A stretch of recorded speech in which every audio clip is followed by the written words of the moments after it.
Chapter 2. I instantly feel exposed.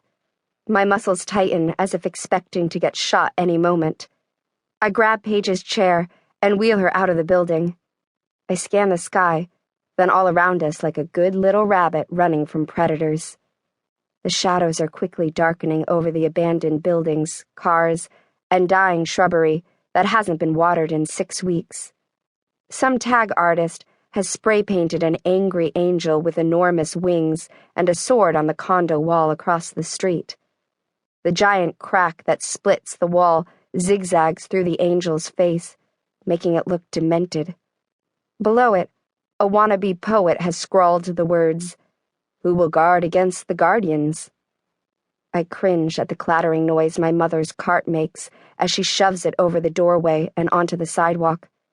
We crunch over broken glass, which convinces me even more that we've stayed hidden in our condo for longer than we should have. The first-floor windows have been broken, and someone has nailed a feather on the door. I don't believe for a second that it's a real angel feather, although that's clearly what's being implied. None of the new gangs are that strong or wealthy. Not yet, anyway. The feather has been dipped in red paint that drips down the wood. At least, I hope it's paint. I've seen this gang symbol on supermarkets and drugstores in the last few weeks, warning off scavengers. It won't be long before the gang members come to claim whatever's left on the higher floors. Too bad for them we won't be there. For now, they're still busy claiming territory before the competing gangs get to it first. We sprint to the nearest car, ducking for cover. I don't need to check behind me to make sure Mom is following, because the rattling of the cart wheels tells me she's moving. I take a quick glance up, then in either direction. There's no motion in the shadows.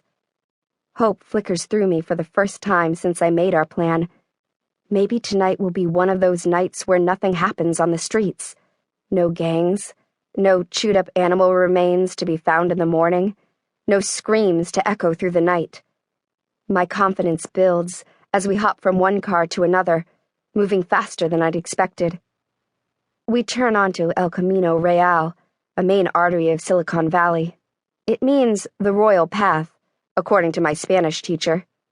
The name fits, considering that our local royalty, the founders and early employees of the most cutting-edge tech companies in the world, probably got stuck on this road like everyone else.